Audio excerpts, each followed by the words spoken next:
I was standing near the edge of the patio when my sister laughed and said it, loud enough for everyone to hear. "You were born to end up single." For half a second, the night seemed to pause. Then the laughter came. Not nervous laughter, not awkward laughter. The kind of laughter people make when they're relieved the joke isn't about them. I looked around and recognized every face. My parents, my aunts, a few cousins I barely spoke to anymore, Lauren's future in-laws, clutching champagne glasses and smiling politely, as if this was just harmless family humor. I caught my mother's eye for a brief moment. She didn't look angry. She looked embarrassed. Not for me, but for the fact that the moment had gotten so loud. I didn't raise my voice. I didn't explain myself. I didn't defend anything. I nodded once and said, quietly but clearly, "You're right." That seemed to confuse them, especially Lauren.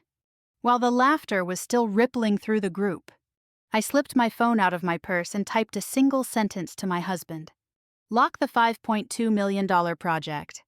I hadn't even put my phone away when Lauren's smile faltered. Her eyes flicked down to her hand. Her phone had started ringing. And in that moment, standing there under soft string lights with glasses frozen mid-toast, I knew everything she'd been so certain about was already changing. The engagement celebration had been Lauren's idea of perfect. A private country club just outside town. Trimmed hedges, white tablecloths, and the kind of effortless elegance that said money without ever mentioning it. She floated through the evening like she belonged exactly where she was, greeting guests, laughing loudly, soaking in the attention. I had arrived early, as I always did. I helped my mother carry platters to the buffet, nodded politely at relatives, and found myself a spot near the back once the speeches started. I'd learned long ago that staying slightly out of frame made people more comfortable. Lauren, on the other hand, was never out of frame. She wore a pale blue dress that photographed beautifully. Her hair swept back just enough to look casual but not careless. Every laugh she made drew another set of eyes. Every story ended with people leaning closer, eager for more, watching her.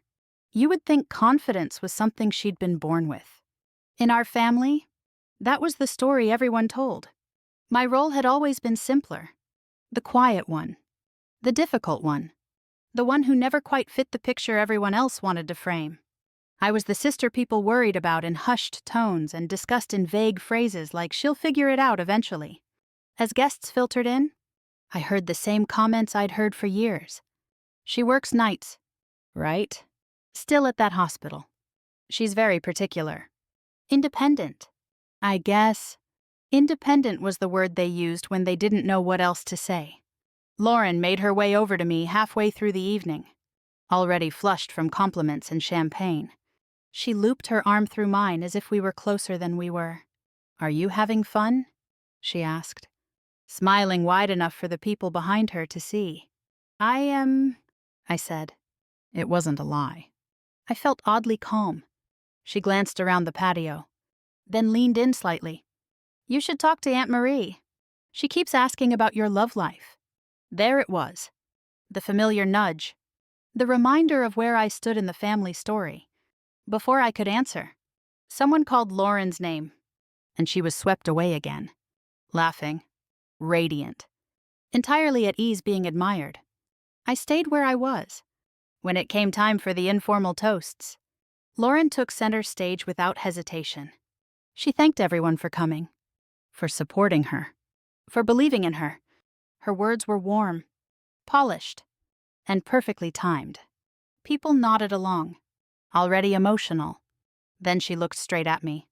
"And of course," she said, her tone light, almost playful, "I have to thank my little sister. Kayla has always been, well, Kayla," a few people chuckled, anticipating the punchline. "She's always known exactly who she is. Not everyone is meant for marriage or big family milestones. And that's okay. Some people are just born happier on their own." That was when she laughed and said it. "You were born to end up single." The laughter followed immediately, as if the room had been waiting for permission. I felt the familiar sensation of being reduced to a concept instead of a person. Not anger, Not sadness. Just the quiet understanding that nothing I said in that moment would ever be heard the way Lauren's words were. So I didn't fight it. I nodded. I agreed. And then I made a decision. The text to Daniel wasn't dramatic. It wasn't emotional. It wasn't about Lauren's words at all. It was about something I'd already read. Something I couldn't unsee. And a line I wasn't willing to cross, no matter who was standing on the other side of it. When Lauren's phone started ringing, I noticed the shift before anyone else did. Her laughter stuttered. Her smile tightened. She glanced at the screen once, frowned, then excused herself with a quick apology. The party kept going. Music played. Glasses clinked. Conversations resumed. But something essential had changed. I stayed exactly where I was, watching as certainty slipped from my sister's face for the first time that night, knowing this wasn't the end of anything. It was the beginning. Lauren had always been the easy child. That was how my mother used to say it, usually with a laugh, as if it were a compliment instead of a quiet explanation. Lauren smiled easily, made friends without trying, and knew exactly how to say the right thing at the right time. Teachers adored her. Relatives bragged about her. Even strangers seemed to warm to her within minutes. I was the other one. From the time we were kids, the difference between us felt less like a rivalry and more like a sorting. Lauren fit into the world my parents understood. I existed somewhere just outside of it. I wasn't loud. I didn't like attention.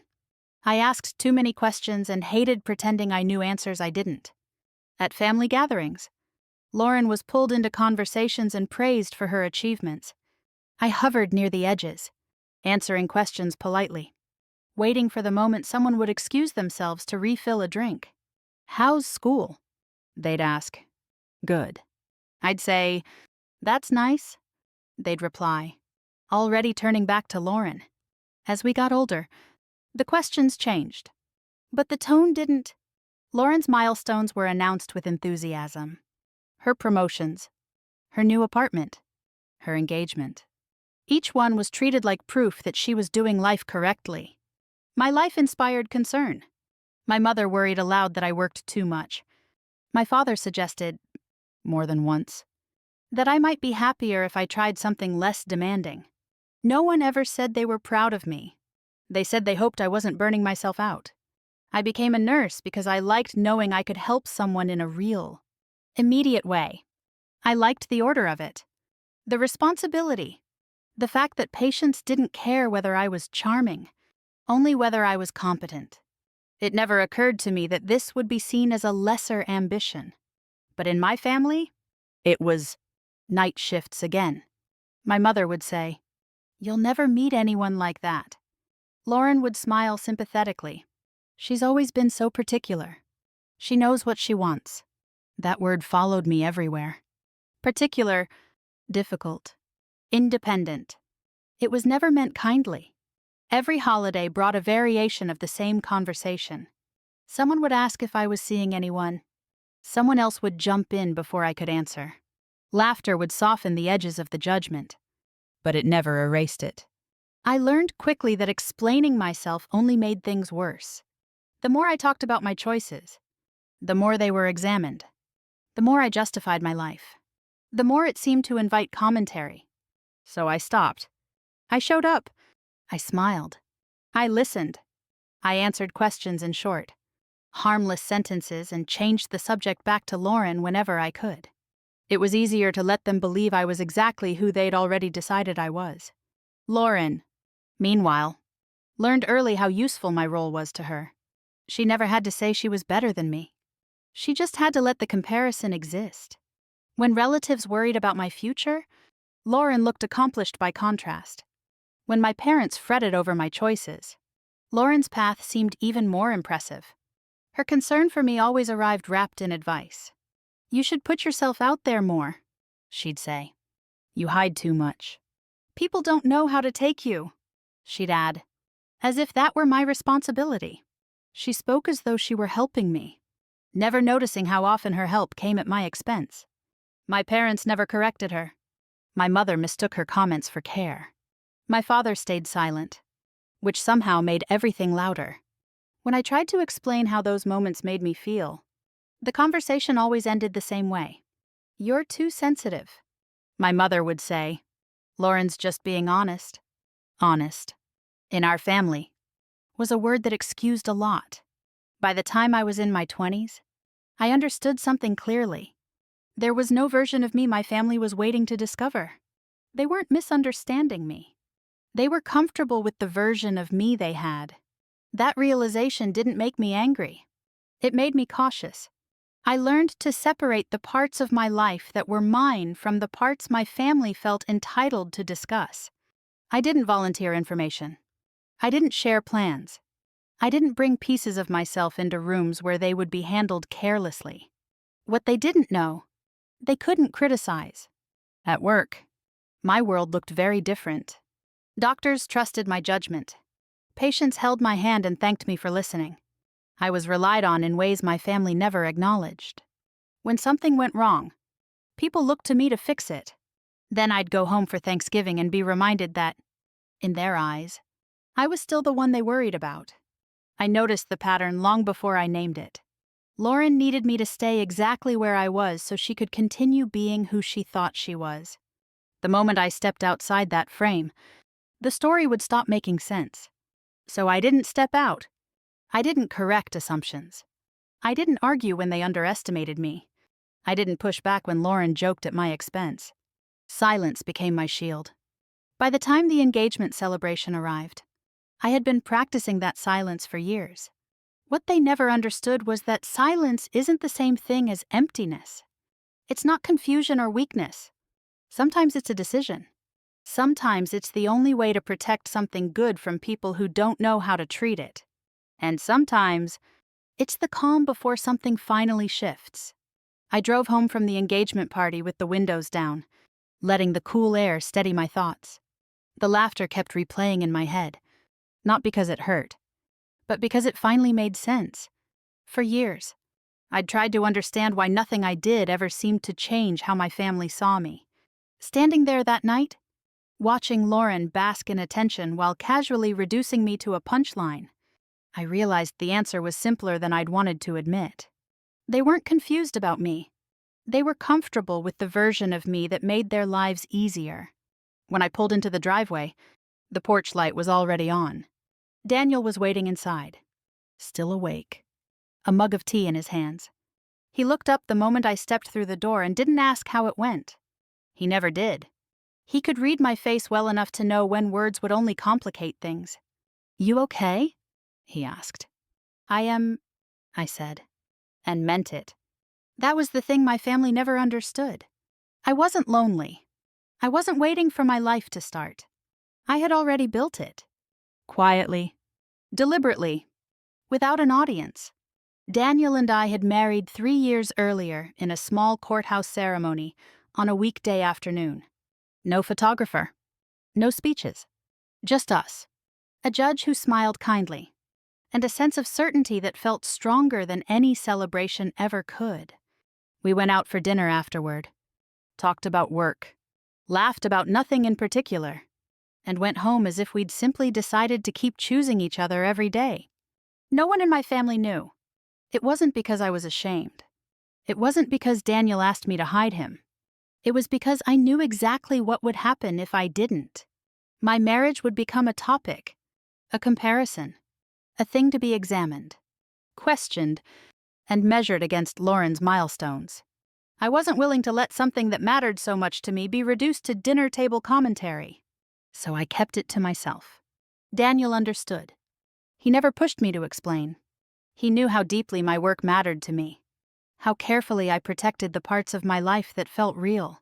With him, I didn't have to perform or justify anything. I didn't have to be less so someone else could feel like more. His work, on the other hand, was something I couldn't ignore, even when I wanted to. Daniel was deeply involved in healthcare investments, the kind that looked clean and impressive on paper but carried real consequences for the people I saw every day at the hospital. He didn't talk about it in grand terms. He talked about impact, about long-term outcomes, about what happened when decisions were made by people who never had to sit at a patient's bedside. Because of my job, He often asked for my perspective, not as his wife, but as someone who lived inside the system his company influenced. I'd learned to read proposals the same way I read charts, looking for what wasn't said as much as what was.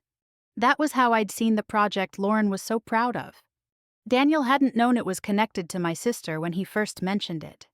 He'd brought it up casually one night over dinner, asking what I thought about a staffing model that promised efficiency without addressing patient load.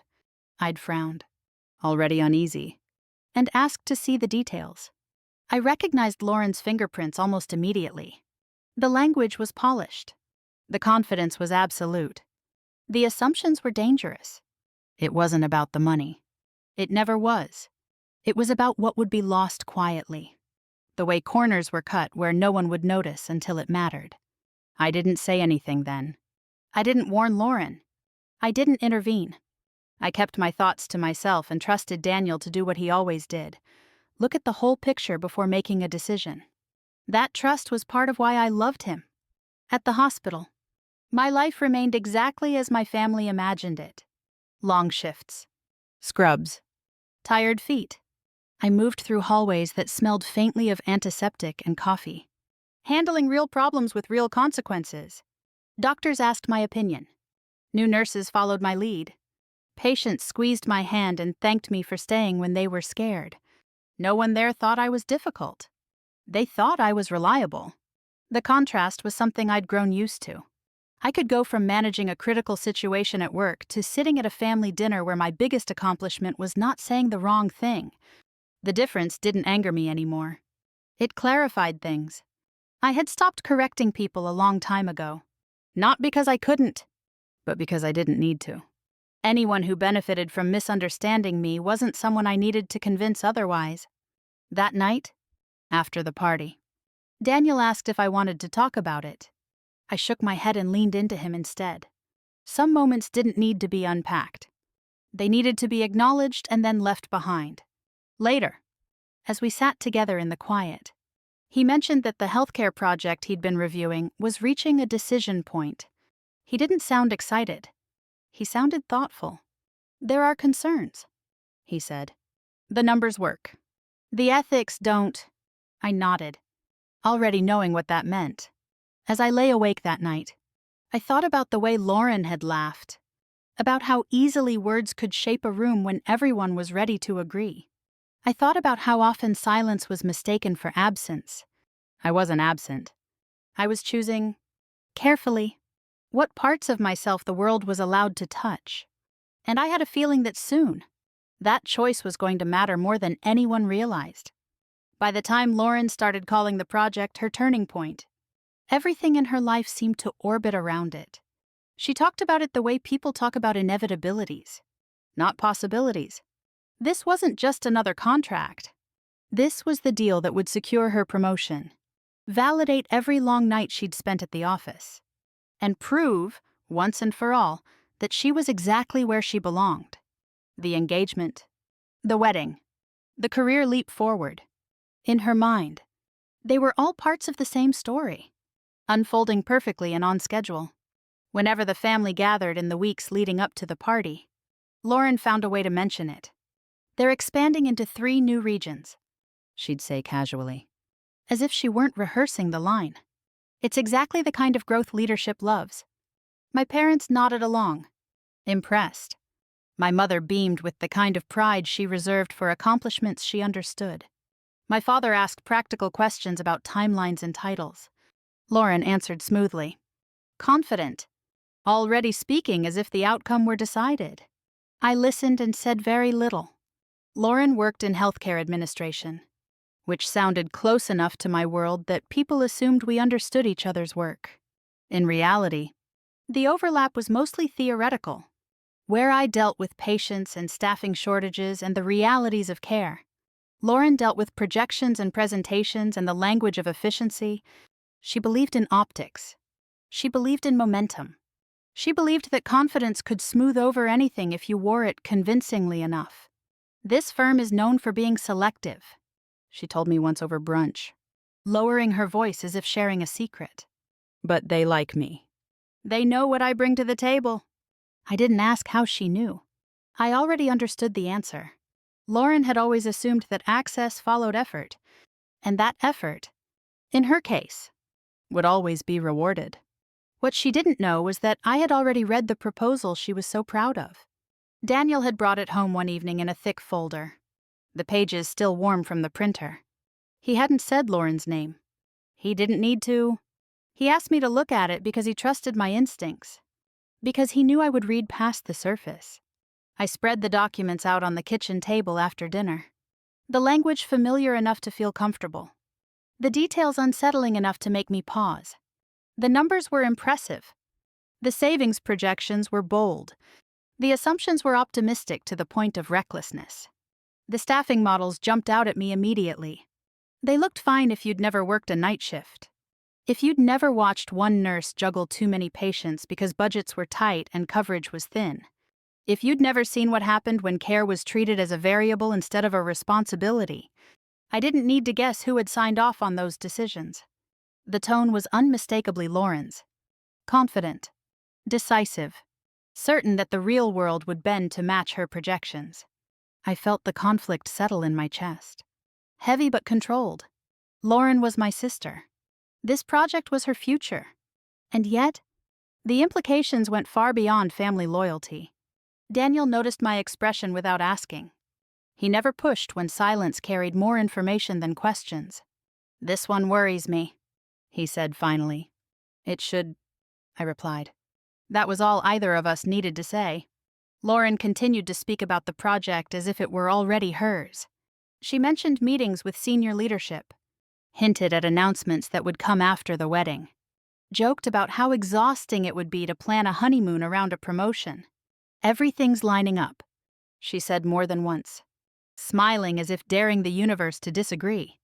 I watched her carefully during those conversations, noticing how much of her identity was wrapped up in the assumption of success. This wasn't just about ambition. It was about validation, about proving that she had earned the place everyone had always told her was hers. The closer we got to the engagement celebration, the more Lauren leaned into certainty. She spoke louder. She laughed harder. She carried herself as though nothing in her life could be questioned. I said nothing. At work, my days moved on as usual. Patients needed care. Staff needed support. The rhythms of the hospital didn't slow down for anyone's milestones. I found comfort in that. There was something grounding about a world where outcomes mattered more than appearances. Every so often, I caught myself wondering what Lauren would say if she knew I'd seen the proposal. If she'd laugh it off? If she'd argue? If she'd dismiss my concerns the same way she dismissed so many others? I never tested it, because the truth was, this wasn't a conversation I needed to have with her. It wasn't my role to warn her or save her from decisions she was confident enough to stand behind. My responsibility was simpler and harder. I wouldn't enable something I knew was wrong. Daniel made it clear that the review process would take time, that no final decisions would be rushed. That influence and connections meant nothing if the fundamentals didn't hold up. He said it calmly, without judgment, the way he always did. I believed him. Lauren, meanwhile, was already celebrating. She treated the engagement party as both a personal and professional victory, inviting colleagues alongside family, weaving stories that showcased her momentum. To her, the night wasn't just about love. It was about arrival. As the date approached, I felt the tension building. Subtle but persistent. Two timelines were converging, one loud and public, the other quiet and deliberate. Lauren assumed she knew how the story would end. I knew only one thing for certain. When the moment came, I wouldn't blur the line between family and responsibility. I wouldn't soften the truth to protect someone else's certainty. And I wouldn't step in front of consequences that had been invited so confidently. The engagement party would come first. The decision would follow. And somewhere between the laughter and the certainty, a line was going to be crossed. The night had the strange feeling of something already decided. Even before Lauren took the center of the patio, string lights hung low over the tables, casting a warm glow that softened everything it touched. People laughed easily. Glasses clinked. and the air buzzed with the kind of energy that comes from celebration mixed with expectation. Lauren moved through it all effortlessly, her hand resting on her fiancé's arm, her smile bright and practiced. This was her moment, and she knew it. I stood near the edge of the gathering, exactly where no one expected anything from me, as relatives and friends filtered closer for the informal toasts. I noticed the way Lauren's voice carried. She had a way of speaking that made people lean in, made them feel included even when they weren't. Compliments followed her everywhere she went. Congratulations, admiration, pride. I watched my parents beam as if her success reflected back on them. I watched her future in-laws nod approvingly, already convinced they were gaining the right daughter. When Lauren finally raised her glass, the crowd quieted almost instantly. She thanked everyone for coming, for supporting her, for believing in her. Her words were generous and polished, each sentence landing exactly where it was meant to.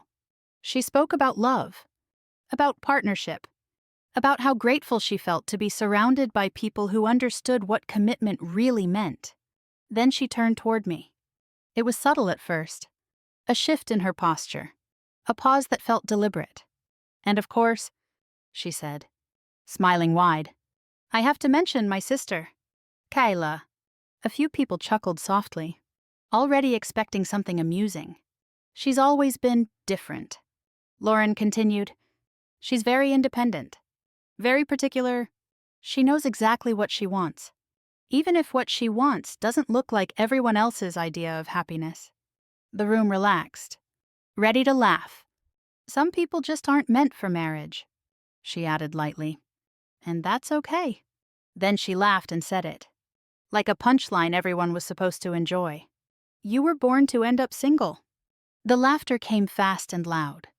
It rolled through the patio, bouncing off white tablecloths and polished smiles. I saw people glance at me with that familiar mixture of sympathy and relief. At least it wasn't them. At least their lives still fit the script. For a brief moment, I felt the old instinct rise. The urge to explain, to correct, to defend myself against a version of me that had been repeated so often it felt permanent. Then it passed. I realized something standing there in that laughter. This wasn't carelessness. This wasn't misunderstanding. This was deliberate. Lauren wasn't worried about me. She was reinforcing a story that made her shine brighter by contrast. And I was done trying to rewrite it. I nodded once. Calmly. You're right, I said. The laughter faltered just slightly. Not because I'd embarrassed anyone, but because agreement wasn't part of the script. A few people looked uncomfortable. Lauren's smile tightened, confusion flickering across her face for the briefest second. I didn't wait for the moment to stretch. I reached into my purse, pulled out my phone, and typed a message with steady hands. Lock the $5.2 million project. There was no anger in the text, no explanation, just a boundary, drawn cleanly. I slipped my phone away and looked up just in time to see Lauren glance down at hers. It started ringing.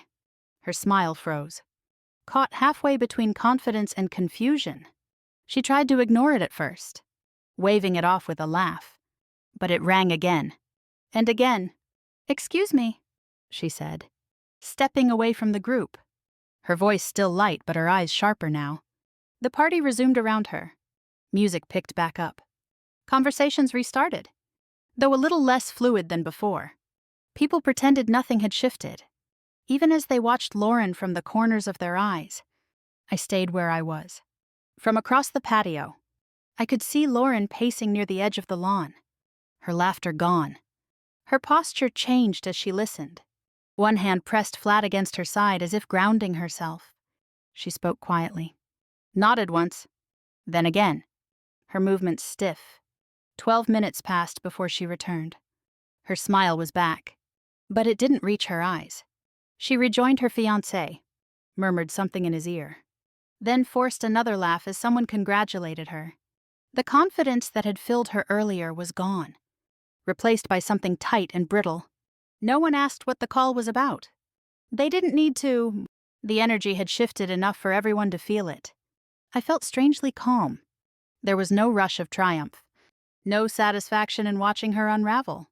What I felt instead was certainty. I had done what I needed to do. Nothing more. Nothing less. I stayed for another hour, long enough to congratulate her future in-laws, long enough to avoid questions, long enough to finish the drink I'd barely touched all night. Lauren avoided my eyes entirely.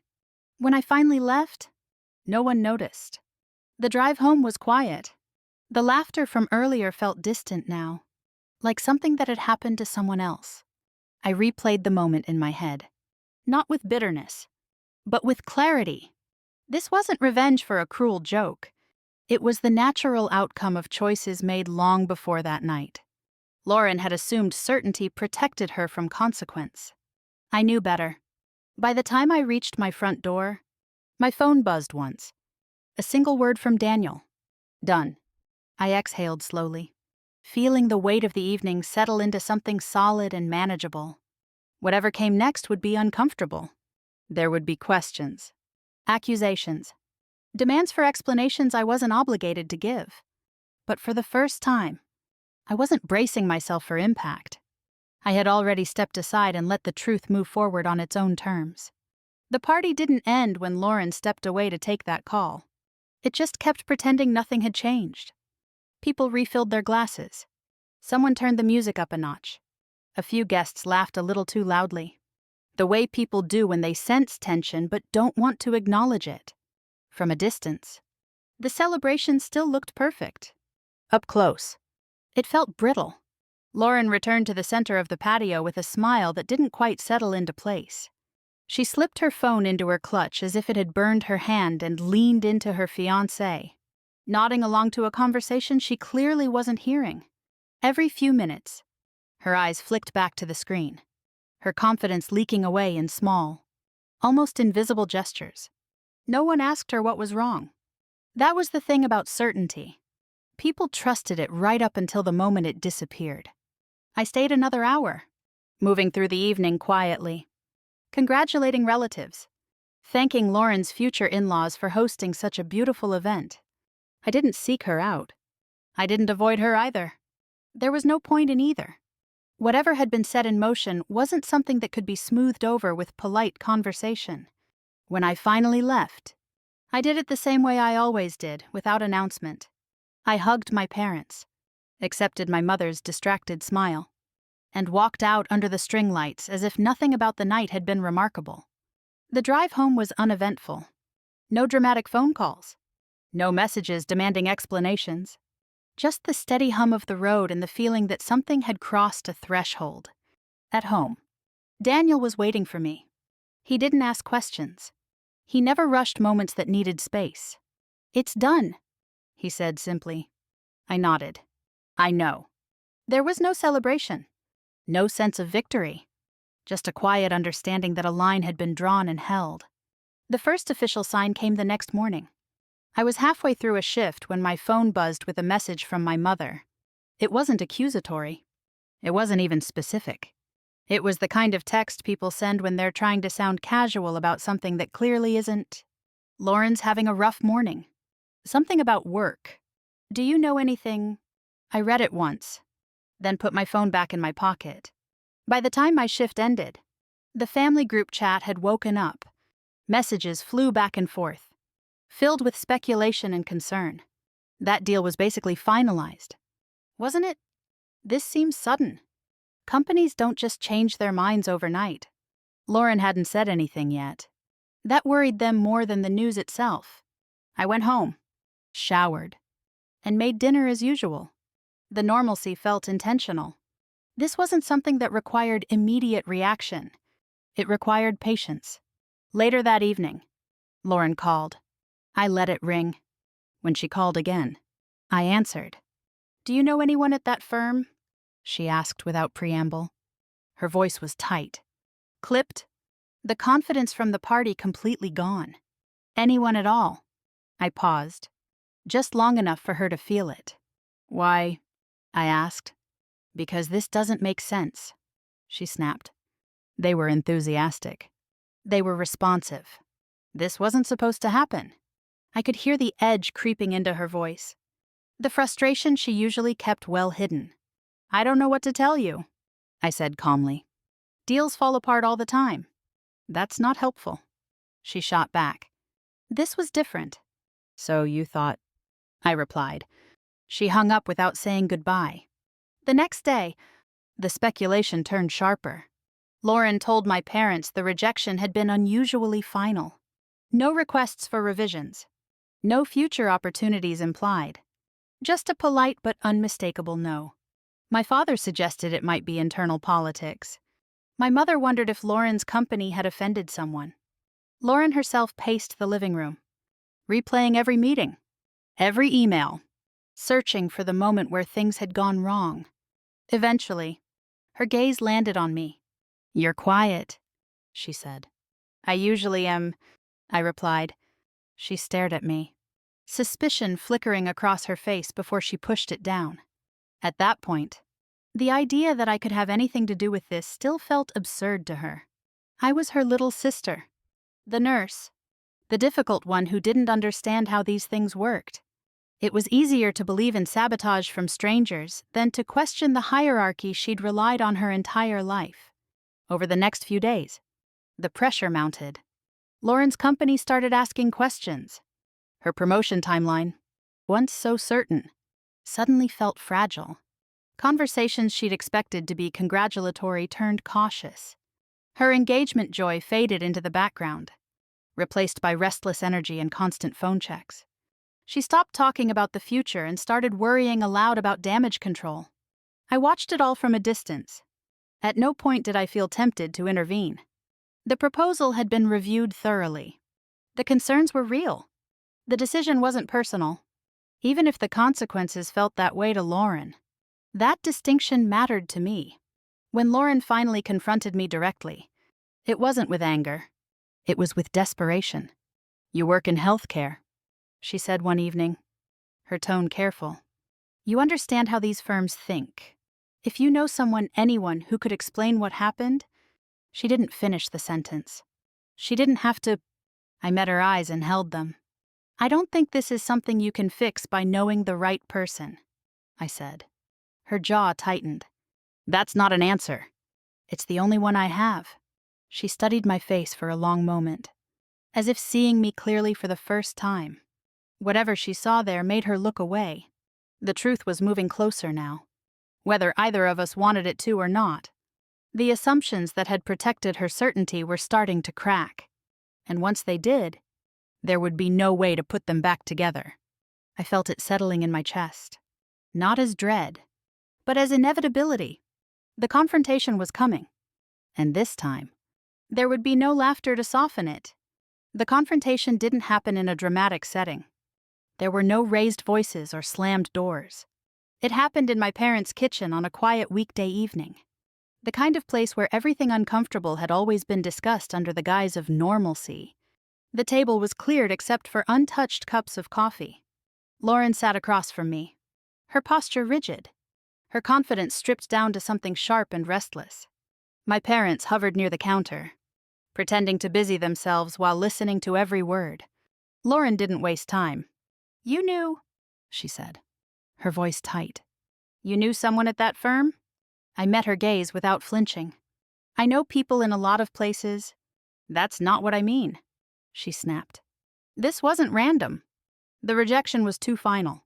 Someone influenced it." The word hung in the air like an accusation. My mother turned slowly. "Lauren, what are you saying?" Lauren didn't look at her. She kept staring at me. "I'm saying this happened right after the engagement party. Right after you..." She stopped herself, inhaling sharply. "Right after that night. I didn't rush to fill the silence. I'd learned that people reveal more when you let them talk. So," I said calmly. Her eyes widened slightly. "So tell me you had nothing to do with it." "I didn't sabotage anything," I replied. "That's not an answer," she said, louder now. "It is," I said evenly. "Just not the one you want." My father finally spoke. "Kayla, if you know something, you should say it. This is your sister's career." I turned to him. "And when she made my personal life a joke in front of everyone, Did that feel like something worth addressing? He didn't answer. Lauren stood abruptly, pacing the small space between the table and the counter. This deal was my future. You don't understand what you've cost me. I watched her carefully. You assumed it was yours? She stopped pacing. What is that supposed to mean? It meant everything. But I didn't say it yet. She stepped closer, lowering her voice as if desperation could make her words land softer. If you know someone, Kayla, just ask them to reconsider. One conversation. One clarification. That's all I need. That was the moment. Not the accusation. Not the anger. The request? I looked at her and realized she still didn't see me. Not really. She saw a resource. A last resort. Something useful now that certainty had failed her. I can't do that, I said, her face twisted in disbelief. Why not? Because she deserved the truth. Because she'd earned it. Because continuing to protect her assumptions would only hurt us both. Because Daniel Harris is my husband, I said. The silence was immediate and complete. My mother's cup froze halfway to her lips. My father stared at me as if I'd spoken in another language. Lauren's mouth opened slightly, then closed. That's not funny, she whispered. I'm not joking. She shook her head slowly. You don't even... She stopped, her voice catching. Daniel Harris. The Daniel Harris. Yes. The name seemed to rearrange the room. My mother sank into a chair. My father ran a hand through his hair, his composure cracking. You're married, my mother said faintly. You've been married. For 3 years, I replied. Lauren let out a short, breathless laugh that sounded nothing like amusement. No, that's impossible. You would have told us. Would I? I asked gently. She stared at me, searching my face for something that would make this untrue. So you told him to kill the deal. I told him to review it carefully, I said. He already had. That's a lie, she said quickly. My proposal was solid. It was polished. I corrected. It wasn't ethical. Her breath hitched. You're saying this is my fault. I'm saying the decision wasn't personal, I said. It was professional. And final. My father looked between us, stunned. You hid this from us. I kept it private, I said. There's a difference. My mother's voice trembled. Why wouldn't you trust us? I met her eyes. Because every time I trusted you with something important, it became something to measure me against Lauren. Lauren turned back to me, her expression raw. You let me believe I was about to secure the biggest deal of my career. You knew who Daniel was. You knew what he did. And you said nothing. Yes? How could you? She demanded. I'm your sister. And you told a room full of people I was born to be alone, I said quietly. At your engagement party. She flinched. I didn't destroy anything. I continued. I refused to interfere. There's a difference. You could fix this, she said desperately.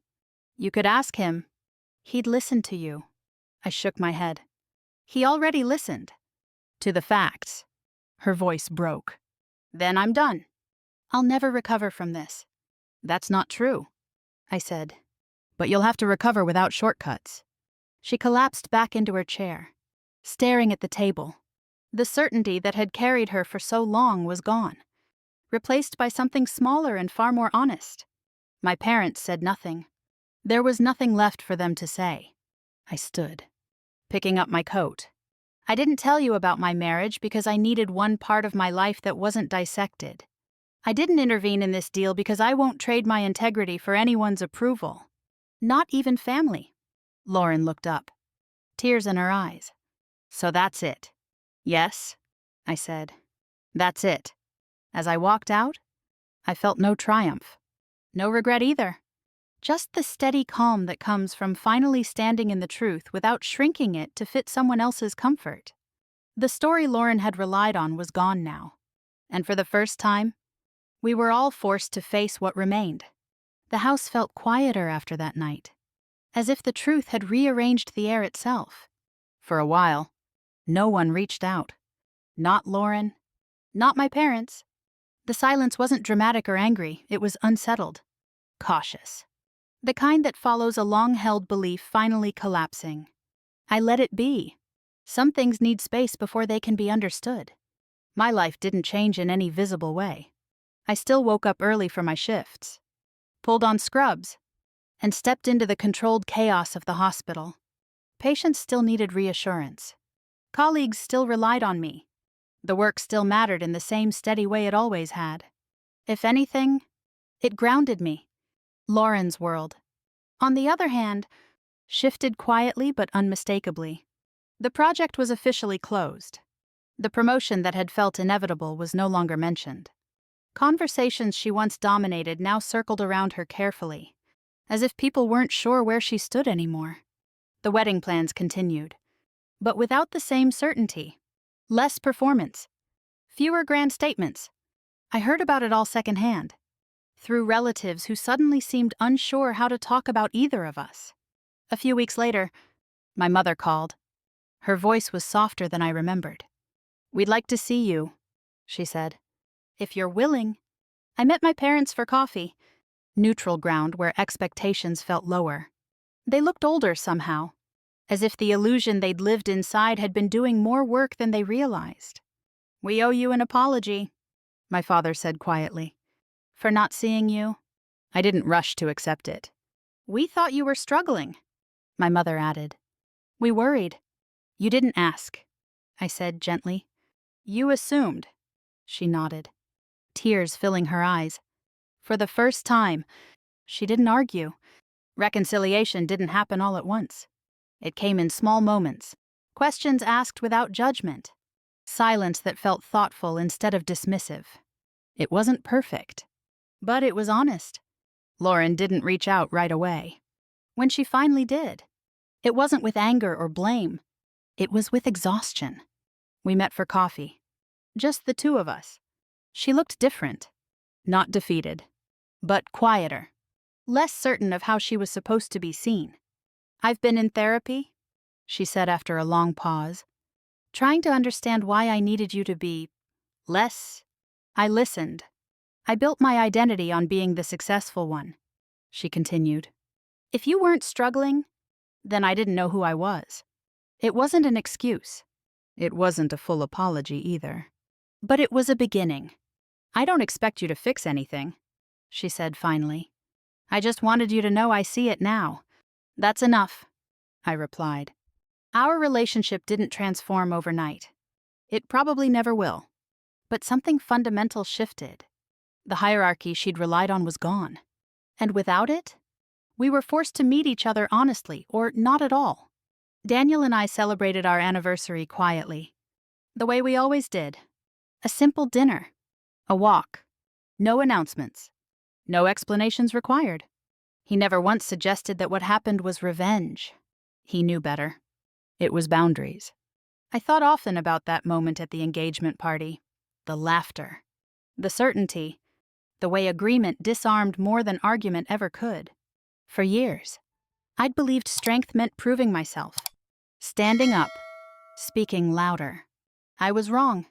Strength, I learned, is knowing when silence is protection, when walking away is power, when refusing to participate in your own diminishment is enough. If you've ever been the one your family worried about, the one they underestimated, the one they labeled difficult because you wouldn't perform the life they expected, I see you. Sometimes justice isn't loud. Sometimes it doesn't come with applause. Sometimes it looks like a quiet refusal to compromise your integrity just to make someone else more comfortable. If this story felt familiar, you're not alone. I'd love to hear your thoughts in the comments, your experiences, your boundaries, the moments you stopped explaining yourself.